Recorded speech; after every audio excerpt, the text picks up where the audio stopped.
ಈ ಬಾರಿಯ ಪ್ರಜಾವಾಣಿ ಸಿನಿ ಸಮ್ಮಾನದಲ್ಲಿ ನವತಾರೆಯಾಗಿ ಅವಾರ್ಡನ್ನು ತೆಗೆದುಕೊಂಡಿರೋರು ನಮ್ಮ ರವಿ ಅಣ್ಣವರು ಉರ್ಫ್ ಶನಿಲ್ ಅವರು ಇದ್ದಾರೆ. ಬನ್ನಿ ಅವ್ರನ್ನ ಮಾತಾಡಿಸ್ತಾ ಹೋಗೋಣ.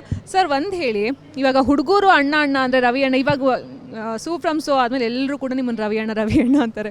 ಹುಡುಗರು ಅಂದರೆ ಒಂದು ಲೆಕ್ಕ ಅನ್ಬೋದು ಸರ್, ಪ್ರತಿ ಹುಡುಗಿರು ಅನ್ನೋದಕ್ಕೆ ಸ್ಟಾರ್ಟ್ ಮಾಡಿಬಿಡ್ತಾರೆ. ಬೇಜಾರಾಗಲ್ವಾ? ಮನ್ಸಿದ ಭಾವನೆನ ಹೇಳ್ಬಿಟ್ರಿ ನೀವು. ಡೆಫಿನೆಟ್ಲಿ ಬೇಜಾರಾಗುತ್ತೆ, ಬಟ್ ಪರವಾಗಿಲ್ಲ.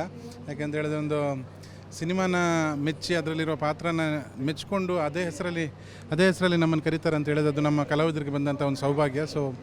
ಓಕೆ, ಕಷ್ಟ ಆದರೂ ಕೂಡ ಅದನ್ನು ಸಹಿಸ್ಕೊಳ್ಳುವಂಥ ಒಂದು ಸಾಮರ್ಥ್ಯ ಒಂದು ದೇವರು ಕೊಟ್ಟಿದ್ದಾರೆ. It's okay. ಸೊ ನವತಾರೆಯಾಗಿ ಅವಾರ್ಡನ್ನು ತಗೊಂಡಿರೋದು. ಸೊ ಫಸ್ಟ್ ಅಟೆಂಪ್ಟಲ್ಲಿ ಕನ್ನಡ ಇದರಲ್ಲಿ ಹೀಗೆ ಫುಲ್ ಫ್ಲೆಡ್ಜ್ ಆಗಿ ಮಾಡಿರೋದು. ಸೊ ನವತಾರೆಯಾಗಿ ಬಂದಿರೋಂತಹ ಈ ಒಂದು ಅವಾರ್ಡು ನಿಮಗೆ ಎಷ್ಟು ಸ್ಪೆಷಲ್ ಆಗಿದೆ? ಎಕ್ಸ್ಪೆಕ್ಟ್ ಮಾಡಿದ್ರಾ ಈ ಸಿನಿಮಾ ಬರೋ ಟೈಮಲ್ಲಿ ಈ ರೀತಿಯಾದಂತಹ ಒಂದಿಷ್ಟು ಅವಾರ್ಡ್ಸ್ ನಮ್ಮ ಸಿನಿಮಾಗಳಿಗೆ ಬರುತ್ತೆ ಅಂತಂದು? ಇಲ್ಲ, ಅವಾರ್ಡ್ಸ್ ಬರುತ್ತೆ ಅಂತ ಡೆಫಿನೆಟ್ಲಿ ಎಕ್ಸ್ಪೆಕ್ಟ್ ಮಾಡಿರಲಿಲ್ಲ. ಆ್ಯಂಡ್ ನನ್ನ ಕ್ಯಾರೆಕ್ಟ್ರಿಗೆ ಬರೋದಂತೂ ನಾನು ಡೆಫಿನೆಟ್ ಎಕ್ಸ್ಪೆಕ್ಟ್ ಮಾಡಿರಲಿಲ್ಲ. ಬಟ್ ಸಿನಿಮಾ ಗೆಲ್ಲುತ್ತೆ, ಸಿನಿಮಾ ಚೆನ್ನಾಗಾಗುತ್ತೆ ಅನ್ನೋ ಒಂದು ಭರವಸೆ ನಮಗೆಲ್ಲರಿಗಿತ್ತು. ಬಟ್ ಈಗ ಏನಾಗಿದೆ ಆ ರೀತಿ ಅಲ್ಲ, ಬಟ್ ನಮಗೆ ಇದು ಚೆನ್ನಾಗಿ ಮಾಡುತ್ತೆ ಅನ್ನೋ ಒಂದು ಭರವಸೆ ಇತ್ತು. ಬಟ್ ಇವಾಗ ನಮ್ಮನ್ನು ಈ ಗುರುತಿಸಿ ಈ ಒಂದು ವೇದಿಕೆ ಕರೆದು ಈ ರೀತಿ ಒಂದು ಅವಾರ್ಡ್ ಕೊಟ್ಟಾಗ ಅದು ನಮ್ಮಂಥ ಕಲಾವಿದರಿಗೆ ಒಂದು ದೊಡ್ಡ ಮೋಟಿವೇಶನ್.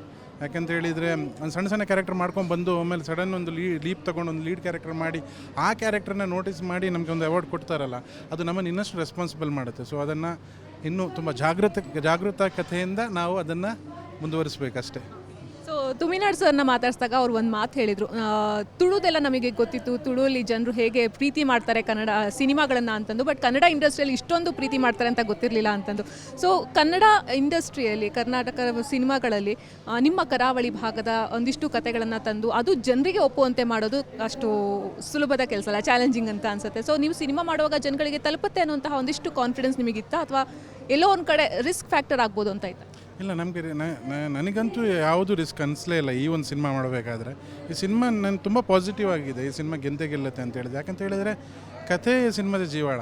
ಸೊ ಕಥಾನಾಯಕನಿಗೋಸ್ಕರ ಬರೆದಂಥ ಕಥೆ ಅಲ್ಲ, ಕಥೆನ ಬರೆದು ಅದರಲ್ಲೊಂದು ಕಥಾನಾಯಕನನ್ನು ಸೃಷ್ಟಿಸಿ ಅದಕ್ಕೊಂದು ಕ್ಯಾರೆಕ್ಟರ್ನ ಅದಕ್ಕೊಂದು ಪರ್ಸನ್ನ ಹುಡುಕಿ ಅದನ್ನು ಹಾಕಿ ಮಾಡಿದಂಥ ಸಿನಿಮಾ. ಎಲ್ಲ ಕ್ಯಾರೆಕ್ಟರ್ಗಳು ಅದೇ ರೀತಿ ಡಿಸೈನ್ ಆಗಿದ್ದು. ಸೊ ಕಥೆ ತುಂಬ ಕೋರ್ ಎಲಿಮೆಂಟ್ ಆಗಿರೋದ್ರಿಂದ ಈ ಕಥೆ ಬಗ್ಗೆ ನಮಗೆ ತುಂಬ ಅಷ್ಟು ಭರವಸೆ ಇತ್ತು. ಸೊ 100% ಗೊತ್ತಿತ್ತು ಚೆನ್ನಾಗಿ ಹೋಗುತ್ತೆ ಅಂತ. ಸೊ ರಿಸ್ಕ್ ಅಂತ ಯಾವತ್ತೂ ಅನಿಸ್ಲಿಲ್ಲ. ಅಂದರೆ ಇನ್ಫ್ಯಾಕ್ಟ್ ನಾನು ಮಾಡಿದಂಥ ಒಂದು ಮೊಟ್ಟೆ ಕತೆ, ಸರ್ಕಾರಿ ಹಿರಿಯ ಪ್ರಾಥಮಿಕ ಶಾಲೆ ಕಾಸರಗೋಡು, ಗರುಡ ಗಮನ, ಕಾಂತಾರ 2 ಮತ್ತು ಸೂ ಫ್ರಮ್ ಸೋ, ಇದೆಲ್ಲದರಲ್ಲೂ ಕೂಡ ನಾನು ಯಾವತ್ತೂ ಕೂಡ ನನಗೆ ನೆಗೆಟಿವ್ ಥಾಟ್ ಬಂದೇ ಇರಲಿಲ್ಲ.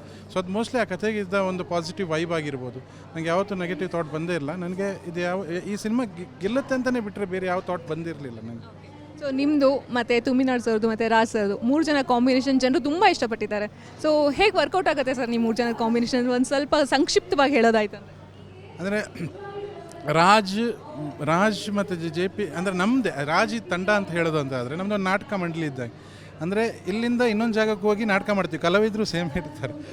ಸೊ ಆ ಒಂದು ರ್ಯಾಪು ಚೆನ್ನಾಗಿದೆ ನಮ್ಮ ಮಧ್ಯದಲ್ಲಿ. ಸೊ ಇವ್ರದ್ದು ಪೊಟೆನ್ಷಿಯಲ್ ಏನು, ಈ ಕಲಾವಿದನ ಪೊಟೆನ್ಷಿಯಲ್ ಏನು, ಈ ಕಲಾವಿದನ ಪೊಟೆನ್ಷಿಯಲ್ ಎಲ್ಲವೂ ಗೊತ್ತಿದೆ. ಬಟ್ ಅದಕ್ಕೋಸ್ಕರ ಅದೇ ಕ್ಯಾರೆಕ್ಟರ್ಗಳನ್ನು ಹಾಕಿ ಮಾಡಲ್ಲ ನಮ್ಮ ತಂಡದವರು.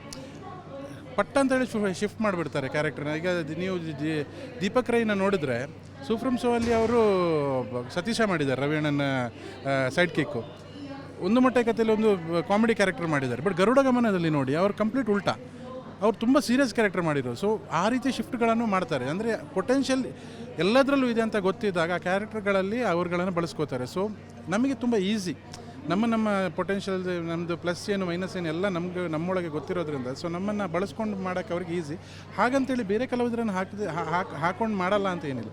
ಅವರವರ ಪೊಟೆನ್ಷಿಯಲ್ ಗೊತ್ತಾದಾಗ ಅದಕ್ಕೆ ತಕ್ಕವಾಗಿ ಅವರನ್ನು ಯೂಸ್ ಮಾಡ್ತಾರೆ ಅಂತೇಳಿ ಅಷ್ಟೇ. ಫೈನಲ್ ಆಗಿ ಈ ಥರ ಅವಾರ್ಡ್ಗಳು ಒಬ್ಬ ಕಲಾವಿದರಿಗೆ ಎಷ್ಟು ಮಟ್ಟಿಗೆ ಮೋಟಿವೇಶನ್ ಕೊಡುತ್ತೆ, ಆಮೇಲೆ ಜವಾಬ್ದಾರಿ ಎಷ್ಟು ಹೆಚ್ಚಾಗುತ್ತೆ?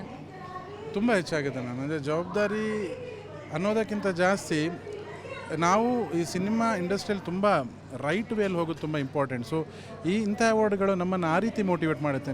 ಅಂದರೆ ಯಾವತ್ತೂ ತಪ್ಪು ಹೆಜ್ಜೆಗಳನ್ನು ಇಡದೆ ಒಂದು ಸರಿಯಾದ ದಾರಿಯನ್ನು ಚೂಸ್ ಮಾಡ್ಕೊಂಡು ಹೋಗಬೇಕು. ಒಂದು ಸರಿಯಾದ ಸ್ಕ್ರಿಪ್ಟ್ಗಳು, ಅಂದರೆ ಜವಾಬ್ದಾರಿ ಆ ರೀತಿ ಬರುತ್ತೆ. ಒಂದು ಸ್ಕ್ರಿಪ್ಟ್ ಸೆಲೆಕ್ಷನಿಂದ ಇರ್ಬೋದು, ಕ್ಯಾರೆಕ್ಟರ್ ಸೆಲೆಕ್ಷನಿಂದ ಇರ್ಬೋದು, ಎಲ್ಲದರಲ್ಲೂ ಜವಾಬ್ದಾರಿ ಇದೆ. ಸೊ ಆ ಜವಾಬ್ದಾರಿಯನ್ನು ದೇವರು ನಮಗೆ ಇಫ್ ಈ ಬ್ಲೆಸ್ಸಸ್ ಅದನ್ನು ಚೆನ್ನಾಗಿ ಮಾಡ್ಕೊಳ್ಳುವಂಥ ಶಕ್ತಿನ ಅವ್ರು ಕೊಟ್ಟರೆ ಅದನ್ನು ನಾವು ಚೆನ್ನಾಗಿ ಮಾಡ್ಕೊಂಡು ಹೋಗ್ತೀವಿ. ಸೊ ಆ ಜವಾಬ್ದಾರಿ ಇಲ್ಲಿಂದನೇ ಬರೋದು ನಾವು. Sir thank you so much and congratulations once again.